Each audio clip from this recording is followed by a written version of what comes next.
Fala pessoal, hoje eu vou fazer uma reflexão sobre 2 anos que eu estou vivendo sem endereço fixo e eu quero te falar um pouco, né, como é que isso funciona, porque eu acho que é muito interessante viver dessa forma. Eu estou muito acostumado, como a maioria das pessoas, até aquele endereço fixo e desse endereço fixo fazer várias coisas. Depois que eu saí do Brasil em 2015, eu sempre tive endereço fixo e comecei a fazer viagens para outros lugares, mas sempre voltando para esse lugar. E nesses últimos 2 anos eu tô sem endereço fixo. E é bem interessante, porque uma coisa que eu percebi é que está ficando mais complicado fazer cadastro em sites que estão, principalmente coisas relacionadas com o governo. Você precisa de um endereço físico, então quando eu faço qualquer tipo de cadastro, eu sempre coloco o endereço dos meus pais no Brasil, porque é a única residência que eu tenho, né, agora é no Brasil.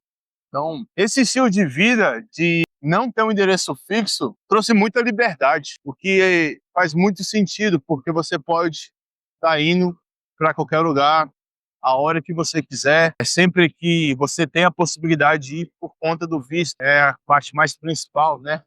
Muito interessante, muito bom mesmo. E uma das coisas mais importantes que eu aprendi foi o minimalismo, que é um estilo de vida que eu já sigo há muitos anos.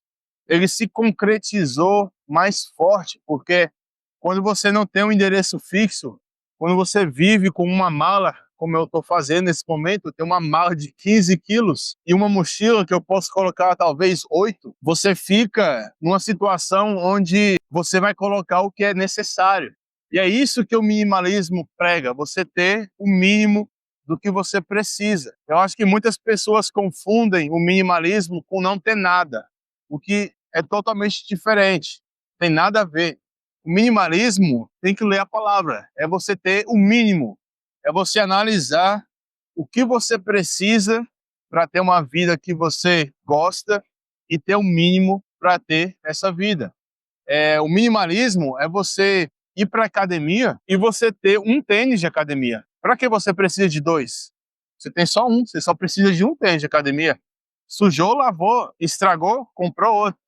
Agora, uma pessoa que já é mais materialista, consumista, vai ter dois, três, né? Às vezes não quer repetir o tênis na todos os treinos, né? Um treino vai com um, o próximo treino vai com o outro. Essa é a diferença. O minimalismo é isso. É você fazer boxe, como eu treinei boxe por 2 anos, eu só tinha uma luva de boxe.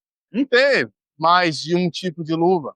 Se estragar, compra outro, mas eu só preciso de um. Então, morando fora por muito tempo, sem esse endereço fixo, vai te transformar numa pessoa mais prática.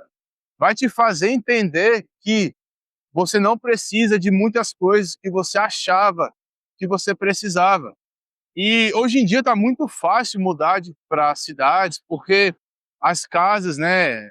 Eu sei que no Brasil isso está mudando um pouco com Airbnb, mas ainda assim o aluguel de casa vazia é mais padrão no Brasil, mas na Europa, aqui na Ásia, já é diferente. Você já aluga um apartamento com todas as coisas que você precisa para viver. Você vai basicamente levar as suas roupas e o que você precisa, mas a parte de cozinha, vai ter sofá, vai ter cama, colchão, você não vai precisar de levar essas coisas com você. Então, ajuda muito a você ser mais prático, a você só carregar o que você precisa. Então, o minimalismo é uma coisa que cresceu muito na minha cabeça durante esse tempo. Outra coisa que também mudou muito com relação às mudanças, né, de endereço fixo foi eu aprendi a falar a Deus para as pessoas de uma forma que não doesse tanto quanto doía no começo. Porque dói muito, né? Quando você conhece alguém que você realmente gosta da pessoa, pô, esse cara é bacana, dá para ser um amigo assim de verdade. E aí você ou a outra pessoa tem que ir embora. Mesma coisa você conhecer uma mina que você desenvolveu uma conexão muito profunda com ela, mas por conta da viagem de vocês não tá batendo naquele momento, você ou ela vai ter que ir embora e aí ficar à mercê do destino, né? Para se encontrar depois. Então, eu aprendi a meio que a me blindar nesse sentido de dizer adeus. Pode até parecer um pouco mais frio, né? Ah, mas pô, Zuca, você tá muito frio agora. Ah, não, thank you. Come on. Ah, muito frio, mas eu não diria que é frieza, é mais entendimento, né, sobre a situação. Ainda assim, né, no fundo dá um pouco de tristeza quando você conhece alguém que dá para desenvolver algo, mas você acaba aceitando, né, que essa é a realidade desse estilo de vida. Então, você aceita. Outra coisa que eu aprendi também com essa questão de mudar muito é que o imposto, ele é muito tenebroso e ele é muito confuso, porque varia muito da forma que você faz dinheiro, vai variar também a forma que você vai pagar os seus impostos. E acredite, pessoal, você vai ter que pagar os seus impostos, dependendo do país, se a sua renda vem do Brasil ou de outro, você tem que declarar os impostos que você paga. E aí, dependendo da forma que você faz, você vai ter que desenvolver um sistema que, de forma tranquila, não te cause nenhum tipo de problema, porque pode acontecer, sim, já aconteceu com pessoas que eu conheço, que por vários anos eles estavam recebendo uma grana na conta deles, sem declarar, acharam que não ia dar nada. Depois de alguns anos, o governo criou uma lei, o governo achou esse tipo de pagamento e aí começou a cobrar desde o começo, e aí a pessoa teve que pagar. Então, você achar a forma de ficar bem correto com relação aos seus impostos é muito importante. A segunda coisa que você tem que estar analisando é, dependendo do país que você ficar, vai ter um tipo de legislação com relação a isso. No final das contas, cada país é bem parecido. A maioria dos países, se você ficar 6 meses, ele vai te considerar uma pessoa que tem que pagar impostos para aquele país. Ele vai te colocar numa situação que você vai ter que declarar da onde que está vindo o dinheiro que você está gastando. É a regra? Sim. Funciona? Depende do país. Por exemplo, aqui no Vietnã, eu não cheguei nessa situação no momento, porque agora oficialmente são 4 meses que eu estou aqui. As pessoas que eu conheço aqui que já estão há mais 6 meses não declararam, não estão declarando e não estão preocupadas. Então, vai de cada um, né? Até o pessoal que é vietnamita que eu conversei sobre esse assunto, eles falaram, não vai dar nada, mas nunca se sabe, né? Legalmente, você ficando 6 meses no Vietnã, você tem que declarar onde você está fazendo essa grana, tem que verificar se tem um acordo entre o Vietnã e esse país que você faz o dinheiro, para você não pagar o imposto 2 vezes. Então, assim, é uma questão bem complicada. Os governos estão fazendo o que eles podem para estar verificando a grana que a galera faz como nômade, mas não é tão fácil assim, porque não são todos os países que conversam entre si. É uma área cinza que ainda está sendo explorada e que ainda dá para ser bem explorada para quem está vivendo esse estilo de vida. Mas é como eu falei, pessoal, ninguém sabe o que vai acontecer. Eu também não sei. Eu faço o que eu acho que é correto, mas é aquele negócio, né? Nunca se sabe. Outra coisa que também acontece muito quando você não tem um endereço fixo é que você acostuma muito a aprender sobre cada lugar que você visita.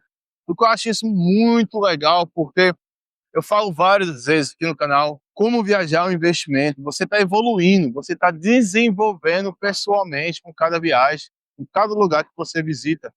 E essa mudança constante traz cada lugar tem uma perspectiva diferente, cada pessoa que você conhece traz uma visão diferente.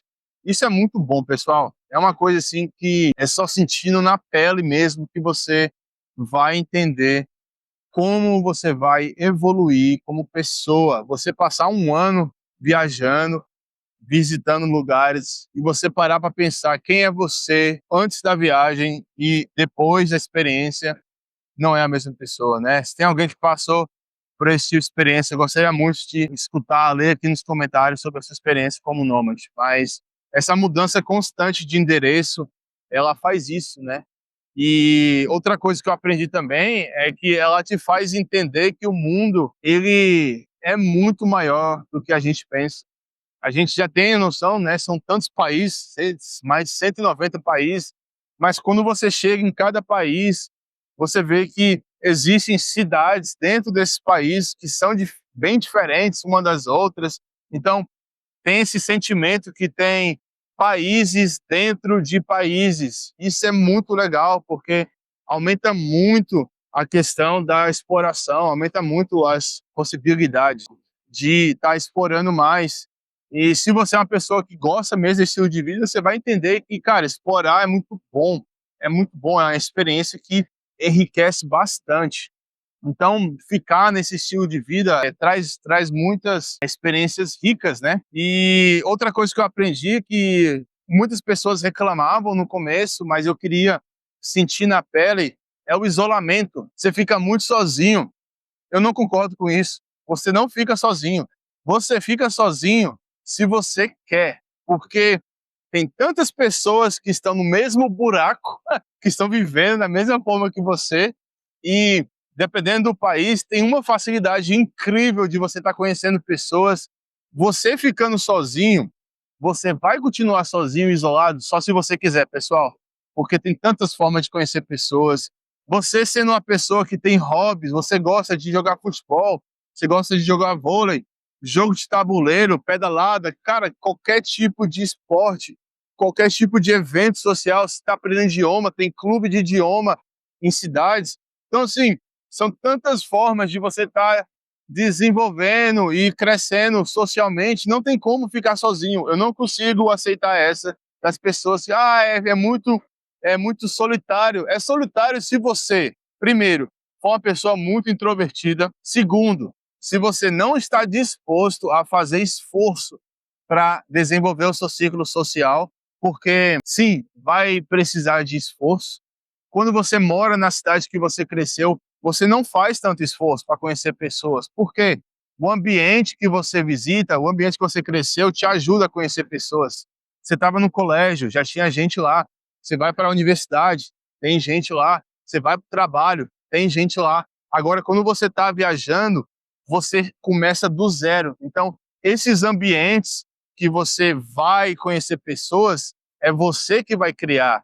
Não é a sociedade que vai te dar de mão beijada que nem acontecia antes. Então, reclamar disso, você pode reclamar, mas eu não aceito. Eu não aceito, porque você não querer fazer um mínimo de esforço para desenvolver o seu círculo de amizades, então esse estilo de vida não é para você, porque vai precisar de esforço. Vai precisar de esforço. Se isso não é uma coisa para você, se você não gosta, se você é muito introvertido, então não faça. Eu conheci pessoas que são muito introvertidas, mas estavam lutando para entender um pouco do lado extrovertido, mudar um pouco o lado social, porque eu não entendo, eu sou mais extrovertido, mas eu sei que para introvertido talvez tenha uma batalha mental aí, né, para vencer, para entrar nesse nível que, ah, não, quero sair, conhecer pessoas. Mas é aquele negócio. Você quer ser um nômade digital introvertido? É totalmente possível. Agora, não vem reclamar e dizer que o isolamento é real, porque não é. Porque você fica isolado se você quiser. Muito pelo contrário. Eu acho que é mais fácil se isolar quando você viaja com alguém, com a sua parceira, com seus amigos. É mais fácil você ficar só, isolado com eles, do que abrir mais as oportunidades para conhecer outras pessoas. Então é isso, pessoal. Essas são as coisas que eu queria dizer. Não queria deixar esse vídeo longo. Tem sim mais coisas que eu aprendi sobre essa vida, né? Esse lado de não ter um endereço fixo por 2 anos. Eu gosto muito, mas se vocês gostaram, deixem o comentário lá e que aí eu posso fazer uma segunda parte com outras coisas que eu não abordei nesse primeiro momento. Foi um prazer ter vocês aqui e eu vejo vocês no próximo vídeo.